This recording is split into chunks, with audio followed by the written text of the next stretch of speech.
Welcome to KTV,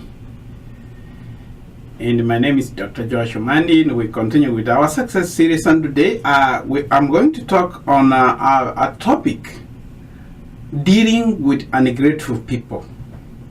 I know in life you deal with people very unappreciative. You help people who can never return back. In life you get such people who show great ingratitude. You know, they forget that you helped them. They have a poor return of any kindness they have received.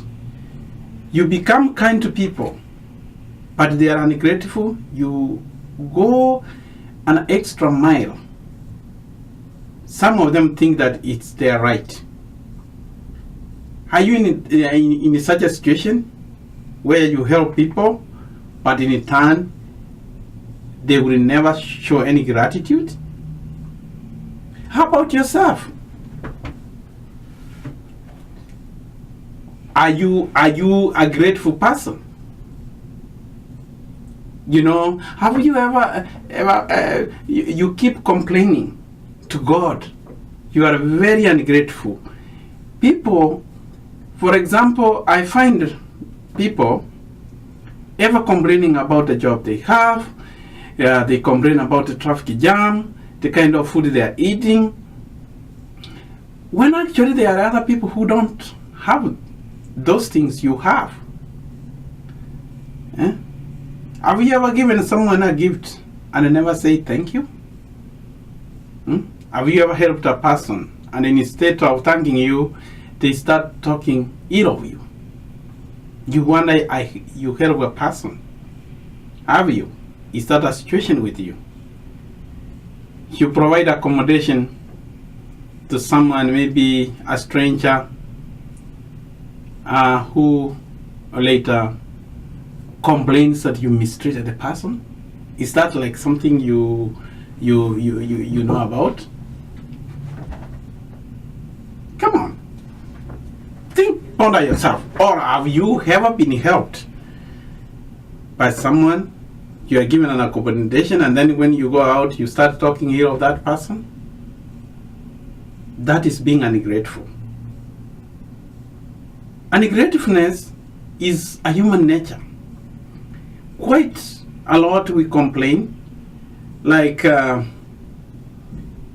for example, here in the United States, we complain, oh, this phone company, it drops calls. Do you know there are some other people in different regions who do not know anything about a cell phone, that the cell phone technology has not reached there, and yet you complain about dropping calls? You know, like in the United States of America, we are whiners. We whine, we complain of long queues wherever. We want things to go fast. So ungratefulness is something which is historical. If we look back to the Bible, ungratefulness always, even when Adam when he messed, he ate the fruit. And when God came, Adam, where are you? Instead of Adam answering where he is, what he's saying is, I'm naked. Already was complaining. I'm naked.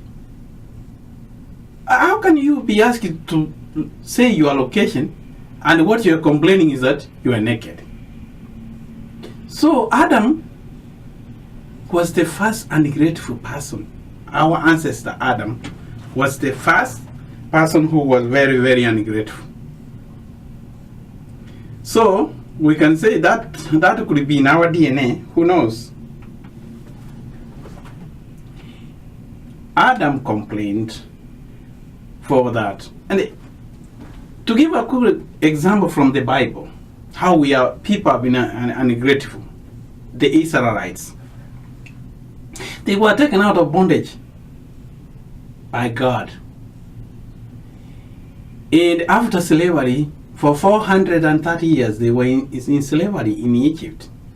God sent Moses, took them from Egypt. Listen how they were complaining.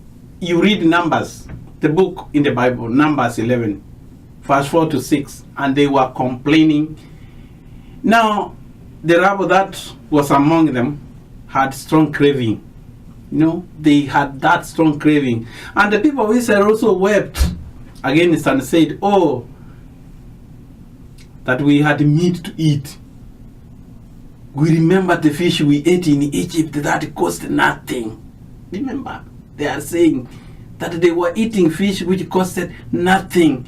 The cucumbers, the melons, the leeks, the onions, the garlic. But now, our strength is dried up, and there is nothing here but this manna to look at. God had given the manna, they were just to pick. They were not even planting. Fish in Egypt, where would you get free fish? You had to go to the river Nile and fish, put a fishing rod or whatever and get the fish. And now they are saying, we remember the fish we were eating in Egypt which costed nothing. They were complaining. The people, God, my God. Are you in the same quagmire? Are there some things you complain about? Those are the Israelites. They were complaining when they were having free manna. Let's go to the Bibles again. Let's go fast forward. 2 Chronicles 20. It talks about King Jehoshaphat. And this is how it goes. The Moabites, the Ammonites, with some of the Meunites, came to wage war against King Jehoshaphat. Jehoshaphat is in his palace and he saw some people came and they told Jehoshaphat, oh, our first army is coming against you from Edom. Alarmed, Jehoshaphat resolved to inquire from the Lord, and he proclaimed a fast for Judah. The people of Judah came together to seek help from the Lord. And then one very interesting, there's something which people meet in this story, and I wanted to put about ungratefulness. In verse 10 of 2 Chronicles 20, verse 10 to 12 says this: Jehoshaphat said this to God when he was offering a prayer to God. But now here are many from Ammon, Moab, and Mount Seir, whose territory you will not allow Israel to invade when they came from Egypt. So they turned away from them and did not destroy them.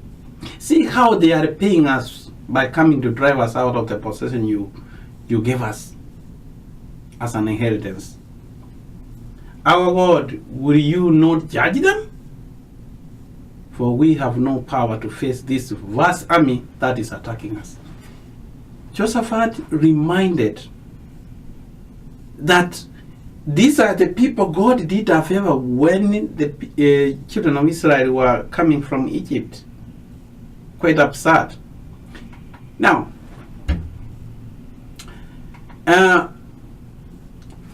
he has talked about the three people. If you go to the book of Deuteronomy, chapter 2, verse 4 and 5, he talks about the people of Mount Seir. Who are these people who are Mount Seir? Give the people these orders, says the Lord. You are about to pass through the territory of your relative, the descendant of Esau, who live in Mount Seir. They will be afraid of you, but be very careful. Do not provoke them to war, for I will not give you any of their land.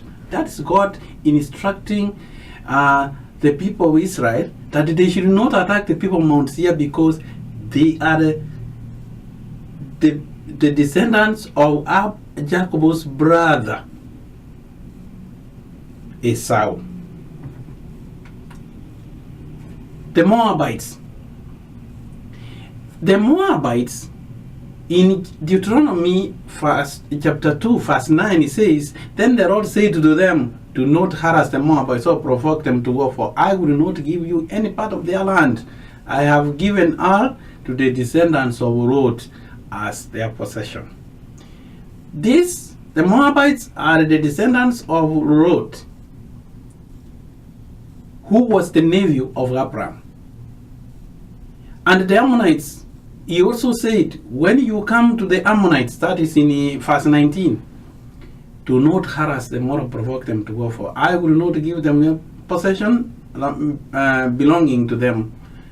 I have given it as a possession to the descendants of Lot. They are also descendants of Lot's daughters. This is the instruction from God. Who are you? And these are the people who came to attack King Jehoshaphat. Can you see how people are ungrateful? That is biblical. The ingratitude of the enemy, whom Israel could not conquer, and now see what they have done. So, do you see any connection? Are there other people maybe who have done you a favor, and yet you come to fight them? Somebody helps you, and then you are at war with the person. You talk ill of the person. You start fighting. Does that relate to you in your life?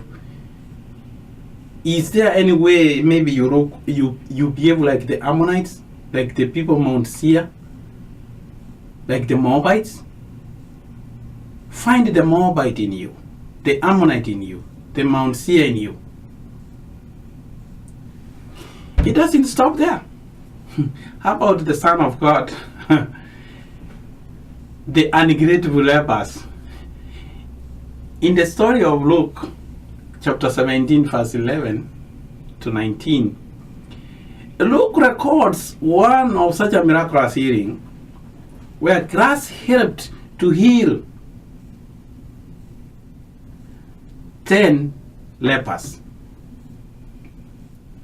You know, he said, and when he saw them, he said unto them, go show yourself unto the priests. And it came to pass that they went, they were cleansed. And one of them, when he saw that he was healed, turned back, and with a loud voice glorified God, and fell down on his face at his feet, giving him thanks.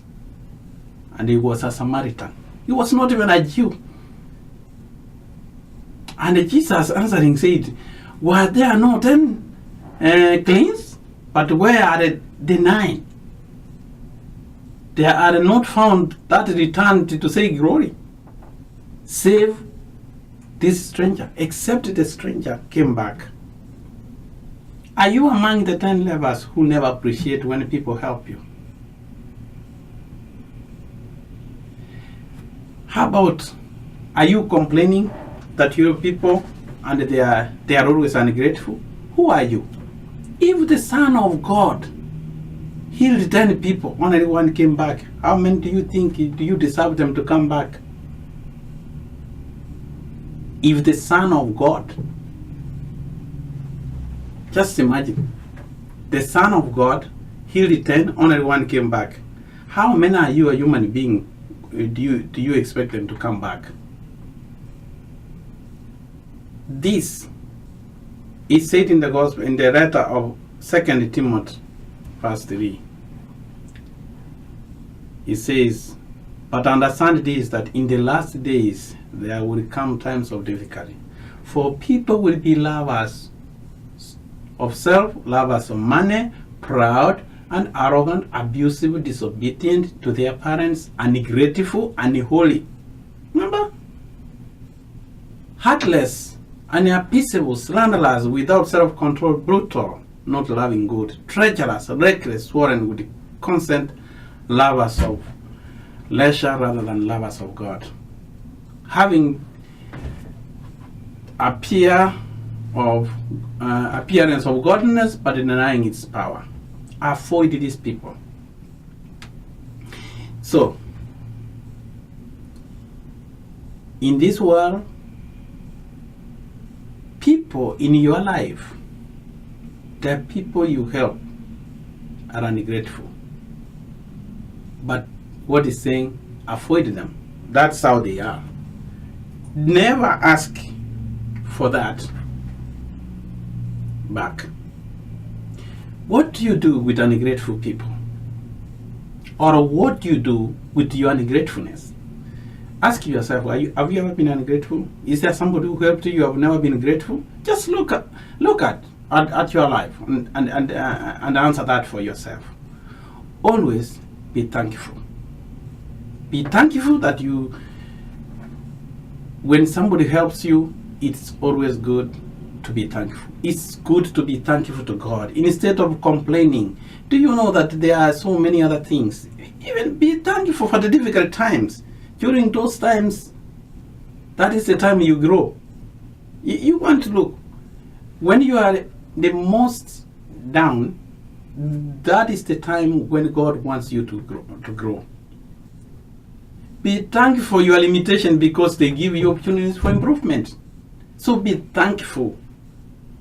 Give thanks to God. Gratitude can turn a negative into a positive. Find a way to be thankful in your life. And I want to finish with one of the great poems I love about Mother Teresa. Do it anyway.